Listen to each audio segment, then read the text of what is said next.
So wonderful to have you. It's a privilege to be able to talk to you today. And what a fascinating topic. It's about collective leadership. And we just heard the McNulty announcement that there'll be 3 leaders who will be awarded.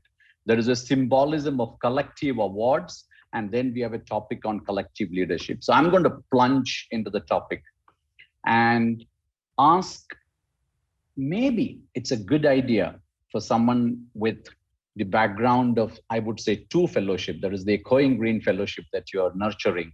And then there was the Henry Crown Fellowship and the Action AGLN network that you're part of. Keeping all that in mind, can we maybe spend 2 minutes or 3 minutes unpacking what exactly is this collective leadership? It's becoming the buzzword, especially the pandemic made everyone to do collective action, borders disappeared. But at a leadership level, what is collective leadership? Well, Manoj, I can't tell you how thrilled I am to be with you, I guess for me this morning, for you this evening. And it just means sometime soon we'll have to meet in person. And I'm so thrilled to be in conversation with you, an extraordinary leader and a McNulty laureate. It means a lot. But I should say, before I start, I like to begin these gatherings by offering a very humble land acknowledgement. I'm joining you from Washington, D.C., which is the land of the Nacotchtanks, which means a town of traders. So in a time when we're thinking about decolonial practices, how do we think about a more inclusive way forward? Offering those sorts of acknowledgments, I think, is a very important way to center and start the conversation, especially what you just teed up, Manoj, this concept around collective leadership. So for those who are sort of nerdy and geeky like me, there's so many scholars who have written and helped birth this topic. The woman who's sort of considered one of the founders of this way of thinking, Mary Parker Follett, but other folks like Margaret Wheatley and Debbie Fries and Craig Pierce and Peter Sengye and Frederick Laloux. So lots of opportunities to read more about it. But quite simply, in layperson terms, Manoj, it's all about a group of people just working together towards a shared and co-created goal. And underneath that very simple but powerful definition are the following elements. It's how do we each bring our unique gifts and skills in a way that contributes to that shared and co-created goal. There's also a notion of sharing not only leadership, but also accountability and decision-making, right? And last but not least, there's a real sense of authenticity, right? Engagement has to be authentic. Sense of empathy, listening, learning together. All of those elements sort of dial up to this concept of collective leadership. Thank you. That was textbook stuff said so succinctly. Thank you. But let me ask this challenge. I mean, we've been constantly, year after year, and sort of seminar after seminar, discussing the extraordinary leadership deficit. You know, we don't have single leaders itself, whether it's at the national level across continents or in organizations. We are always telling fellows to step up, and we're looking for leaders with moral courage and authenticity. What you have thrown out there is we are living at this time where we need not just one, many leaders to come together and solve the problems. It's going to be even more tough. So is there a way to sort of recruit this? What's the formula? How do we really get them? You know, where do you, is there an app that's going to come up soon? I love that. So I tried to really think about how I would talk about this concept of how do networks like AGLN really come together. And I work best through example, through analog. So I think some precision of terminology and definitions are really important in this moment. So let's unpack sort of collective leadership. But there's actually a spectrum of engagement of ecosystems. There's cooperation, there's coordination, there's collaboration, and then there's collective impact. They are different, right? And my guess is to date, most of what happens in most networks, including AGLN, is more about cooperation and occasionally coordination. So let me give you specific examples about how they show up in different networks. So cooperation is all about short time frame, sort of ad hoc ways of coming together and communicating.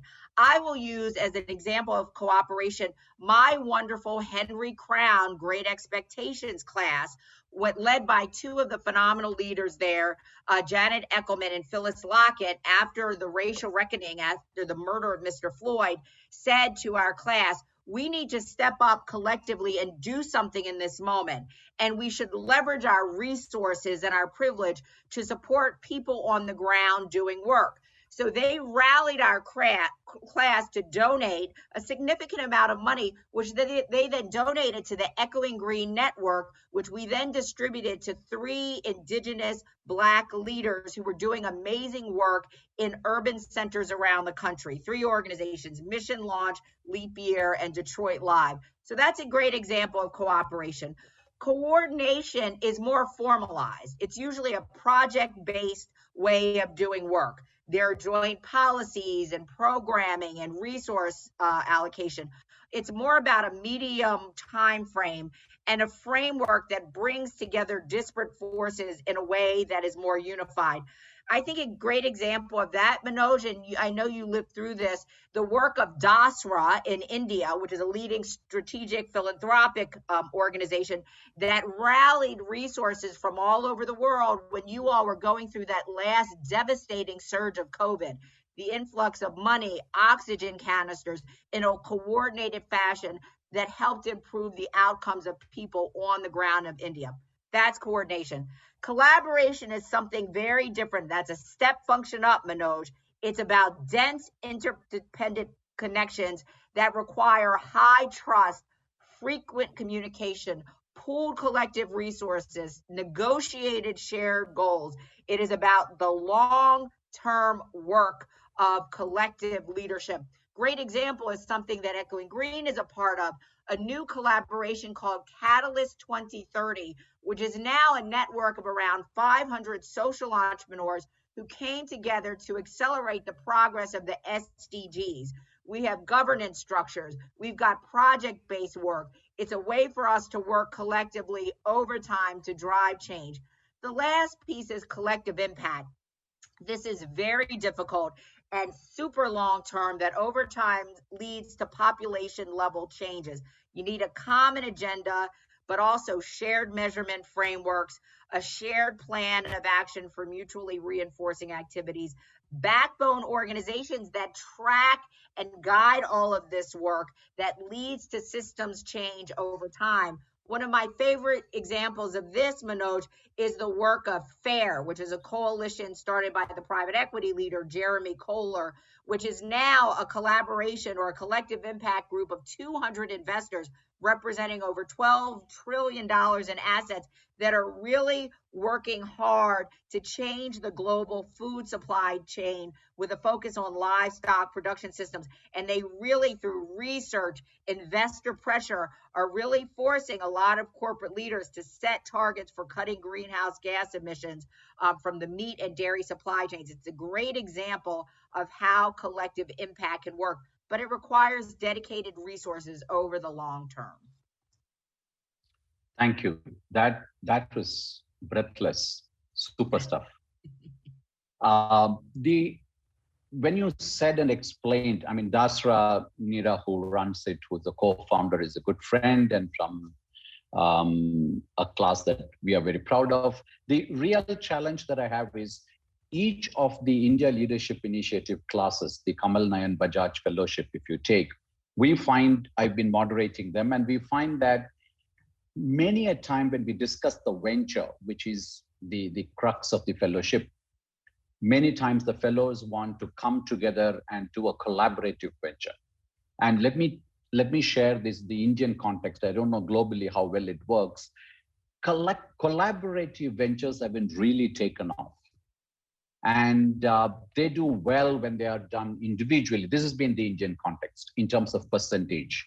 Of course, getting powerful, impactful ventures itself has been a challenge. but to get collaborative ventures even more. So the question I have is, what is there a recipe or formula that you found to work, in the sense, should it be diverging views coming together under a tent, that is leaders of different perspective coming together for a common cause or an issue, or should we just huddle with people who are very homogeneous and similar in their views? Which of them is a better sort of preparation for collaborative leadership to actually be effective and impactful, according to you? Well, that's a really interesting question, Manoj. I have a very particular point of view because it's hard for me to separate sort of the work of civil society organizations, these collaborative endeavors, from democratic practice and democratic hygiene, right? I think sort of the public square where divergent voices come together, it is okay to disagree, but you can do it agreeably and in a way that forges collaboration, cooperation, and collective impact. And sort of the foundation of all that, Manoj, I know we know this, it's trust, right? So you can disagree heatedly, passionately, but if it is built on a foundation of trust, which takes time to build and forge, you are going to get to a better set of outcomes, I believe, through what I call this boundary turbulence. I really love that. So I don't think there's any way forward other than these alliance-based models that sort of cross and diffuse across sector and boundary, but it is in that alliance where you get to the creation of new and shared public value. I think that's the only way to do it. Thank you. I'm so delighted you said trust, because that's been the cornerstone of my life's journey too, in terms of the last 20 years on the project of creating this brand called Araku Coffee, which won me the McNulty Prize. The real work was to work with indigenous people for 20 years and build trust. And this was in an area where there was full landmines and violence. And I'm very fond of the quote that you seem to say very often. That's what I figured out when I looked you up. Yeah, you have said that, what would you attempt to do if you could not fail? This is something you seem to ask people. In fact, when I started the Araku work, I was told by my board, Manoj, why don't you go and do something where the world will forgive you for failing? Why don't you take on? So in both the cases and in everything that you say, what is critical is how to build trust. And that's why it takes time. Whether it's working with disenfranchised communities where there is trust deficit, or to bring collaborative leadership. To me, the real takeaway for us is about creating trust. So I'm going to ask this last question, sort of, since we're running out of time, which is, what would you say are few issues universal across the world, across the globe today, that has huge trust deficit, where some of the fellows can come together and attempt and show their collaborative leadership? That is a big question, isn't it, Manoj? That's really above my pay grade. I will say I recently have been spending a lot of time reading and listening to Anne Applebaum, who I think is one of the most brilliant writers and thinkers around the rise of authoritarianism and the rise of populism. And I think sort of this moment of populist furor in which we're in is an interesting one to me, because I've always seen social innovation and social entrepreneurship as the flip side of the coin of populism. We all know that the world is broken. The systems in place do not work for enough of us, but our prescription is completely different. Sort of the nihilism of the populists, sort of blow it all up, consequences be damned, is in direct contradiction to social innovators who also know it's broken but want to fix it. So I do think all of these existential questions of what it means to live together as good planetary stewards in an increasingly multicultural, multilateral society, that's the work of the world for all of us to do, Manoj. And there are many ways to intersect in that. Climate change, reducing income inequality, reducing the educational divide. That's the work that folks like you and I, we've dedicated our professional lives to. Thank you so much.